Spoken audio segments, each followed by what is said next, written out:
총괄반장, 고득영 중앙사고수습본부 해외입국 관리반장이 배석했습니다. 수호 통역이 함께 제공됩니다. 먼저 박능우 1차장이 코로나19 대응 방안 등을 설명하겠습니다.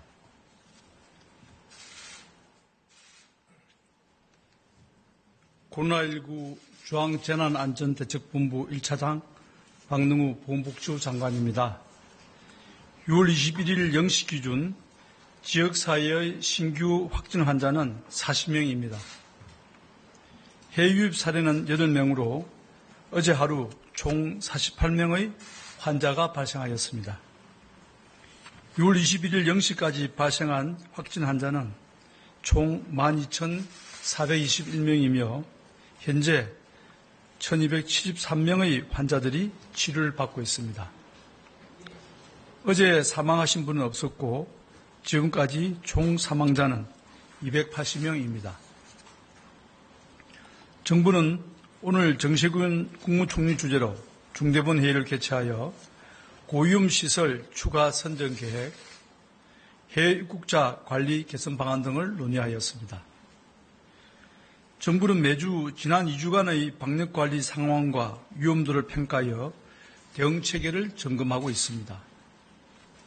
지난 2주간은 지역사회의 연쇄적인 집단 감염이 계속 이어져 수도권을 벗어난 지역으로 코로나19 감염이 확산되고 있고 서남아시아를 중심으로 해외 유입 환자도 증가하고 있는 상황입니다. 지난 6월 7일부터 6월 20일까지 2주간 1일 평균 신규 환자는 지역사회 36.8명, 해외 유입 9.9명으로 46.7명이었습니다. 그전 2주간에 비해 1일 평균 7.1명이 증가한 결과로 지역사회 3.2명, 해외 유입 3.9명이 증가하였습니다. 감염 경로를 알 수 없는 확진 환자의 비율 역시 종전 8.1%에서 10.6%로 상승하였고 다만 방역망 내 환자 비율은 다소 증가하여 호전을 보이고 있지만 여전히 80% 이하 수준입니다. 대규모의 급격한 유행 확산은 억제하고 있으나 방역당국의 추적이 유행 확산을 충분히 따라잡지 못하는 상황이 계속되고 있습니다. 전파 양상에 있어서는 학교나 대형 교회와 같은 대규모 시설은 일정 수준으로 통제되고 있으나 소모임과 소규모 시설에서 코로나19 감염이 확산되고 있는 추세입니다. 특히 금주 들어 수도권 이외의 충청권, 전북 지역으로 확산되는 양상이 나타나고 있는 점은 새로운 위험 요소입니다. 요양시설 등 고위험 집단시설의 감염은 출퇴근하는 종사자를 통해 입소자에게 전파되고 있습니다. 이에 따라 확진 환자 발생 연령도 높아지고 있습니다. 6월 세 번째 주에는 확진자 중 절반이 50대 이상으로 나타나 중증 환자가 증가할 위험이 커지고 있습니다. 그동안 정부는 감염 확산 속도를 늦추고 추적 속도를 배가하기 위한 노력을 기울여 왔습니다. 방역수칙 준수를 의무화하는 8개의 고위험시설을 지정하고 이를 포함한 사각지대 다중이용시설을 매일 3만 개 이상 집중 점검하고 있습니다. 물류센터, 방문 판매업 등 위험시설별로 방역수칙도 만들어서 배포하고 있습니다. 추적 속도를 배가하기 위하여 전자출입 명부를 도입하여 확대하고 있고 방역관리의 중대한 위반이나 비협조에 대해서는 엄정하게 대응하기로 하였습니다. 정부는 새로운 유형의 시설과 사업장에서 감염 확산 사례가 발생함에 따라 고위험 시설을 추가로 선정하기로 하였습니다. 6월 23일부터 방문 판매업이나 다단계 판매업, 유통물류센터, 300인 이상 대형 학원, 뷔페 음식점 등 4개 시설이 고위험 시설로 추가됩니다. 이들 시설은 밀폐도, 밀집도 등 위험도가 높고 다수의 집단 감염이 실제 발생한 시설들입니다. 고위험시설 지정에 따라 마스크 착용, 출입자 명단 관리 등 핵심적인 방역수칙이 사업주와 이용자 모두에게 의무화됩니다. 위반 시에는 300만 원 이하 벌금을 부과하고 집합금지 행정조치를 취할 수 있습니다. 사업주와 종사자, 이용자들께서는 이러한 점을 감안하여 방역수칙을 철저히 준수해 주시기 바랍니다. 정부와 지자체는 고위험시설을 비롯한 사각지대 지하시설에 대하여 현장 점검을 강화하고 있으며 현장의 의견을 들어 고위험시설 지정을 계속 확대할 계획입니다. 요양병원이나 요양센터와 같은 고위험군 집단시설에 대해서도 방역관리를 강화하겠습니다. 종사자에 대한 철저한 모니터링과 신속한 검사가 가능하도록 관리 감독을 강화하고 일제검사, 대체인력 지원 등의 개선 방안을 마련하고 있습니다. 충분한 병상 확보와 의료진의 피로도 완화를 위한 치료체계 개선도 준비하고 있습니다. 무증상이나 경증 환자는 병원 대신 생활치료센터로 바로 이송하거나 입원 치료를 통해 증상이 없어지면 신속하게 생활치료센터로 전원되도록 금주 중 지침을 개정하겠습니다. 생활치료센터를 확충하고 권역별로 병상, 인력 등의 공동 대응을 위한 의료체계도 준비하고 있습니다. 해외 유입 확진자 증가에 대응하여 해외 입국자 관리도 강화할 계획입니다. 해외 입국자 중 외국인 입국자는 4월 비자 심사 강화 조치 이후 하루 1,000명대로 감소하였으나 최근에는 1,300명대로 증가하는 추세입니다. 다수 국가들이 봉쇄 조치를 완화하는 것과 농번기 계절노동자, 선원, 해외 근로자 등 국내 산업적 필요에 의한 결과로 파악됩니다. 이에 따라 해외 유입 확진자도 늘고 있는데 주로 코로나19 환자가 많이 늘어난 지역에서 입국하여 확진되는 사례입니다.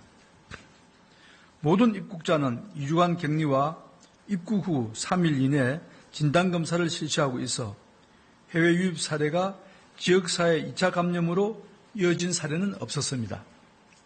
그러나 해외 입국자 중 확진 환자의 증가는 우리 방역과 치료 역량의 부담을 초래합니다. 이에 따라 정부는 해외 입국자 중 확진 환자가 급증하는 국가에 대해서는 면제 제도의 엄격한 적용, 비자 관리 강화, 항공편 일시 감편 등의 사전적 방역 조치를 강화하기로 하였습니다. 특히 최근 다수의 확진 환자가 발생하고 있는 파키스탄, 방글라데시에 대해서는 6월 23일부터 강화된 방역 조치를 즉시 시행할 계획입니다. 이들 국가에 대해서는 외교나 필수 기업 활동 등을 제외한 신규 비자 발급을 최대한 억제할 것입니다. 직항편 중지를 유지하면서 부정기적인 항공편의 운항 허가도 중지하는 등 항공편 감편도 조치할 예정입니다. 외국인 근로자의 경우 입국 전 자가격리 장소를 확인하고 격리 장소가 없는 경우 입국을 차단하여 임시생활시설 제공 부담도 완화할 것입니다. 정부는 앞으로도 해외 입국자 중 확진자가 급증하는 국가를 면밀히 모니터링하여 국민 여러분이 해외로부터의 감염 유입을 걱정하지 않도록 최선을 다하겠습니다. 이와 함께 정부 주도의 임시생활시설을 지방자치단체, 기업체 등이 참여하는 민간 참여형으로 확대 개편하여 검역 인력 등 방역 자원을 보호하는 대책도 함께 추진하겠습니다. 수도권 감염 확산세가 끊기지 않는 상황에서 수도권 외 지역으로 감염이 확산되고 해외에서 확진자 유입이 증가하는 등 현재의 상황은 매우 엄중합니다. 국민 여러분께 일상생활에서 방역수칙을 철저히 지켜주시기를 다시 한번 당부드립니다. 정부의 고위험 시설과 사각지대 집중 점검보다 훨씬 효과적인 것이 여러분의 일상생활 속 방역수칙 준수입니다. 5월 29일 수도권 방역조치를 강화한 이후로 수도권 시민들의 이동량이 크게 줄지는 않았습니다. 지난 주말 수도권의 휴대폰 이동량, 카드 매출액, 그리고 대중교통 이용은 직전 주말에 비해 약 2.3% 증가하였습니다. 이동량이 줄지 않더라도 거리두기와 마스크 착용과 같은 생활 방역 수칙을 철저히 지켜주시기 바랍니다. 여러 사례를 통해 마스크만 제대로 잘 써도 집단 감염의 위험도가 현저하게 줄어든다는 사실을 확인할 수 있었습니다. 숨쉬기 답답한 더위가 찾아왔지만 서로를 위해 반드시 다중이용시설의 실내에서는 마스크를 착용해 주시기 바랍니다. 마스크 착용이 어렵고 많은 사람들이 모이는 음식점이나 주점 등의 방문을 최대한 삼가해 주시기를 당부드립니다. 우리가 방역에 소홀한 만큼 감염의 확산 속도와 방역의 추적 속도 사이의 간극은 더욱 벌어지게 됩니다. 정부는 그동안 확진자의 규모와 유행 상황, 국민 여론과 전문가 의견 등을 고려해 사회적 거리두기의 강도를 조절해 왔습니다. 그러나 초기 유행 확산에 긴급히 대처하느라 각 단계별 조치 내용이 체계화되어 있지 않은 한계점이 있습니다.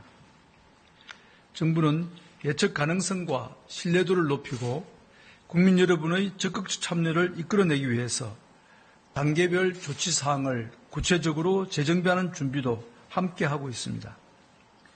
관계 부처 간의 협의, 생활방역위원회의 논의 등을 거쳐 빠른 시일 내에 내용을 구체화하고 국민 여러분께 말씀드리도록 하겠습니다. 다음 일주일은 여러분들의 협조와 동참이 반드시 필요한 시기입니다. 현재 상황에서는 나와 내 가족이 언제라도 감염될 수 있다는 경각심을 가지고 일상생활 속에서 방역수칙을 철저히 준수해 주시기를 바랍니다. 정부도 취약시설을 찾아내어 집중 점검하는 한편 집단 감염의 연결고리를 찾아 끊어내는 노력을 늦추지 않겠습니다. 감사합니다.